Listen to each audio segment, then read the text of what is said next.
Start. The honorable members who have spoken before said that the small growers get the correct price from the board. This is not so. The entire bulk of the profits they make in the home market and in the foreign market is kept by the bigger growers who dominate this coffee board. The price they get is more than what they pay to the small growers. That is the complaint of the small growers. So it is not correct to say that the profits this board makes are equally distributed to the small growers. Hence, the conflict between the big growers and the small growers is increasing. Therefore, it is necessary on the part of the government to do justice to the small growers. The government thinks that by taking powers for nominating the president of the board, it is able to do justice to the small growers. The number of the small growers is 34,000 while the number of the big growers is 590. Most of the seats reserved for the growers in the last board were monopolized by the big growers. The majority of the seats were held by the big growers and the number of seats the small growers got was very meager. It was not more than 4. If my recollection is correct, what the government should have done was to give equal representation to the small growers. They should have asked the growers to return their representatives or to give a panel of names from which government could have chosen some. The choice of the representatives should have been left to the respective organizations. If there was no organization for the small growers, government should have asked them to organize one separately and then send in their representatives. Our friends said that the representatives of the small growers were there on the existing board. It is true, but I know the practice of these big growers or big industries having given membership to the smaller fry on their organizations. They don't allow them to express themselves. The chairman or the man who holds sway of the board sees to it that all the members agree to what he dictates. That is the practice in these associations.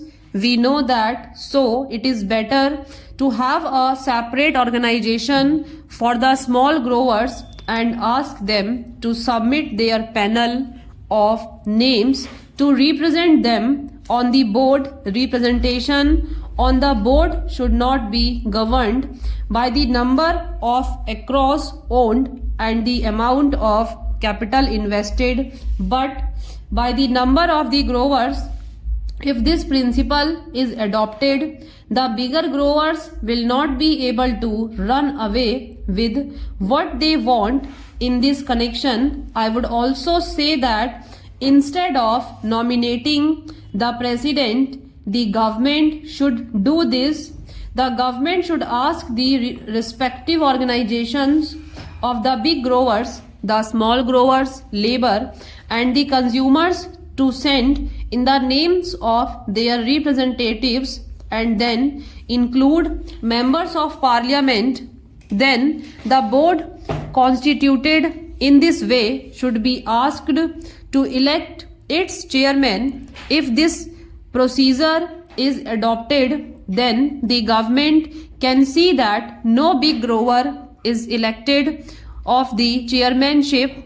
In that case, only a man who can command a majority in the board will be elected, and that men will see to it that justice is done to all the interest concerned. But here the government, in the name of asking over control of the industry, wants to bureaucratize the whole industry. I don't think that bureaucratizing the board, the government will be able in any way to help the industry to develop or to bring about better working conditions for the labor. One member in the select committee said that no representation should be given to labor. That is the attitude of the growers. That is the attitude generally of all employers in this country. But is it just on their part to deny representation to labor as well as to the consumers?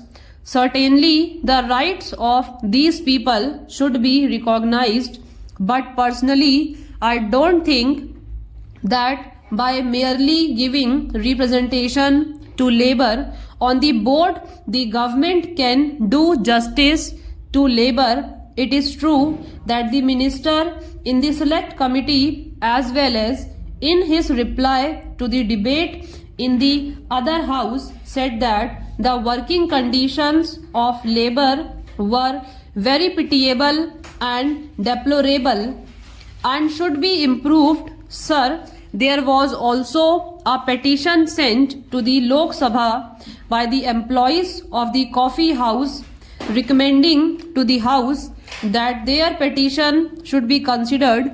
The employers deny the rights of the workers and they say that they have made all efforts to develop the industry in all these 13 years, at whose cost? It is at the cost of the workers.